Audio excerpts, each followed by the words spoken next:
Avez-vous déjà senti que vous vivez sur le pilote automatique, comme si vous cherchiez toujours un sens, mais que vous ne le trouviez jamais vraiment? Vous pouvez ressentir un vide constant, comme si quelque chose manquait, mais vous ne saviez pas exactement quoi. Vous essayez de trouver des réponses dans le monde extérieur, au travail, des relations, des réalisations, mais rien ne semble remplir ce sentiment de déconnexion. Et si je vous ai dit que ce que vous recherchez n'est pas là-bas, mais en vous, Carl Jung, l'un des plus grands penseurs de la psychologie, croyait que le vrai sens de la vie ne peut être trouvé que lorsque nous sommes confrontés aux parties les plus sombres de notre propre esprit. Il a dit que nous passons nos vies à fuir qui nous sommes vraiment, réprimant les désirs, cachant des émotions et ignorant les vérités inconfortables. Mais plus nous refusons ces parties de nous-mêmes, plus elles nous contrôlent, d'une manière que nous ne le réalisons même pas. Et voici la partie la plus effrayante.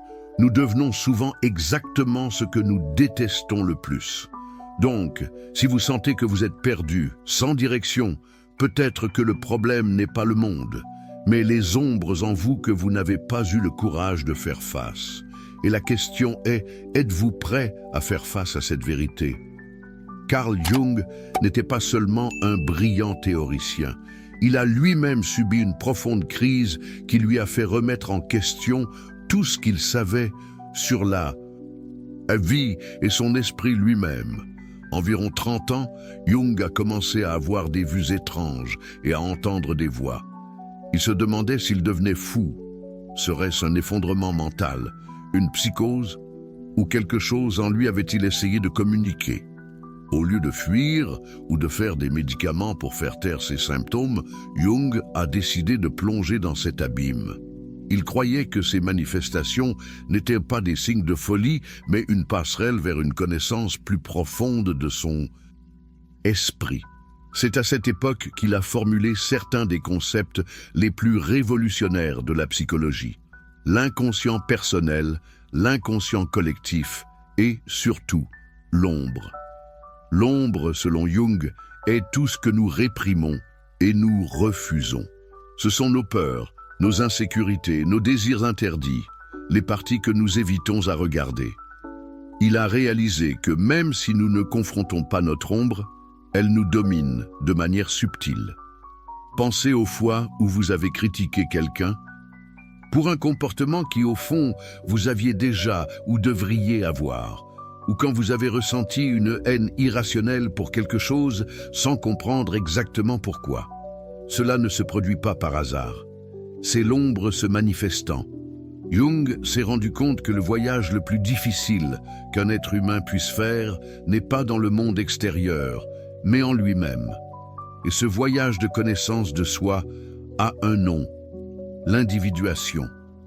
Mais avant de comprendre le fonctionnement de ce processus, nous devons explorer l'un des concepts les plus percutants de Jung et l'un de ceux qui influencent le plus nos vies sans s'en rendre compte.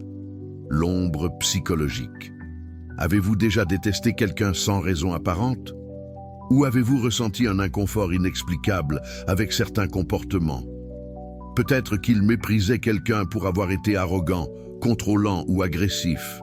Mais que se passe-t-il si, au fond, cette haine ne concernait pas l'autre personne, mais pour vous?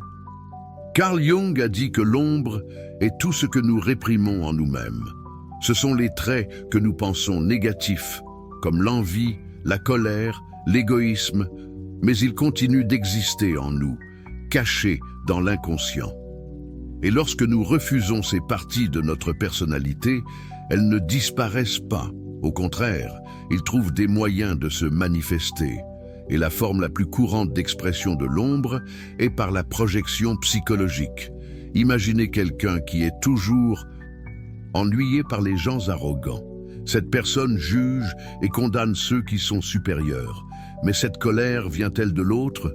Ou, au fond, cette personne réprime-t-elle son propre désir d'être plus confiant et imposant? Ou pensez à cette personne qui critique le gourmand, mais au fond, j'aimerais avoir plus d'argent et de succès, mais en me faisant sentir coupable.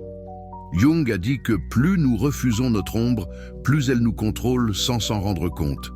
Et le vrai problème est que nous devenons souvent exactement ce que nous détestons le plus.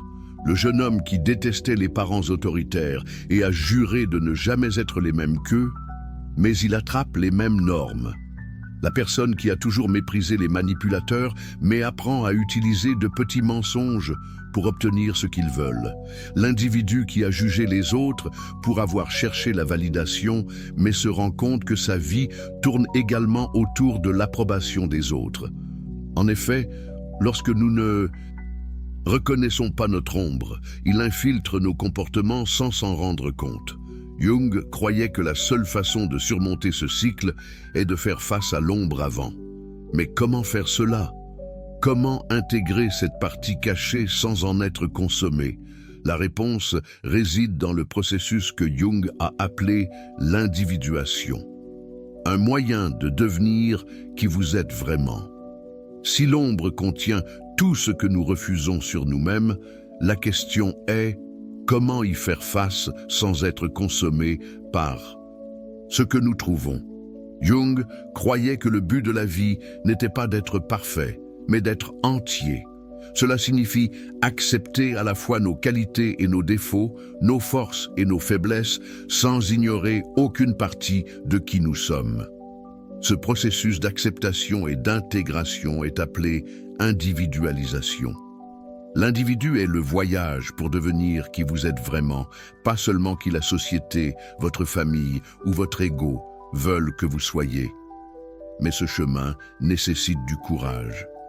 La première étape consiste à reconnaître l'ombre elle-même.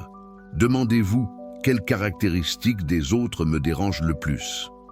Ces caractéristiques sont-elles d'une manière ou d'une autre en moi? Quelles traces de ma personnalité est-ce que je cache des autres par peur du rejet? En identifiant ces aspects, la prochaine étape consiste à les intégrer consciemment. Cela ne signifie pas que vous devez agir impulsivement ou embrasser votre pire instinct, mais comprendre qu'ils existent et apprendre à les canaliser de manière saine.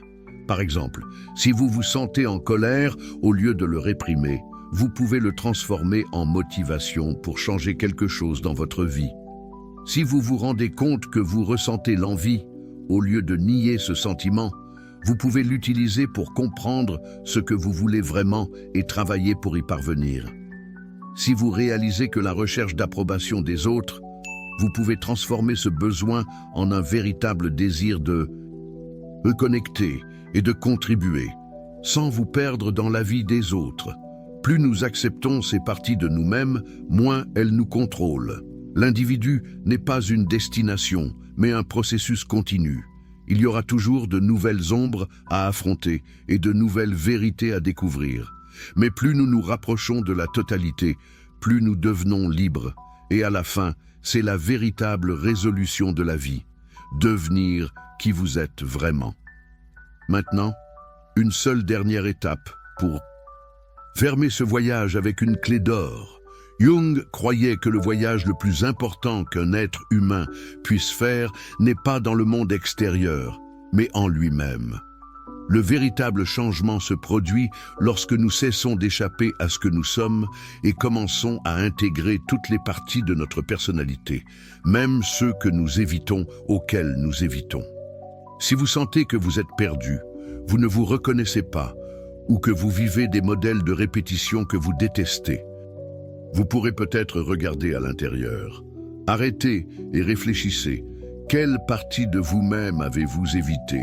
Est-ce que ce qui vous fait le plus vous irrite dans les autres dit quelque chose à votre sujet? Que se passerait-il si vous aviez le courage de faire face à votre propre ombre? Le processus d'individuation n'est pas facile, mais c'est le seul moyen de vivre une vie authentique et significative. Et maintenant, je veux connaître votre opinion. Quelle partie de cette vidéo vous a fait réfléchir? Avez-vous remarqué votre propre ombre qui vous manifeste dans la vie quotidienne? Laissez votre commentaire ci-dessous et partagez votre expérience. Si cette vidéo avait un sens pour vous, partagez-la avec quelqu'un qui peut également avoir besoin de ce message. Et pour plus de réflexions sur la connaissance de soi, la philosophie et la psychologie, abonnez-vous à la chaîne et activez la cloche afin de ne pas perdre les vidéos suivantes.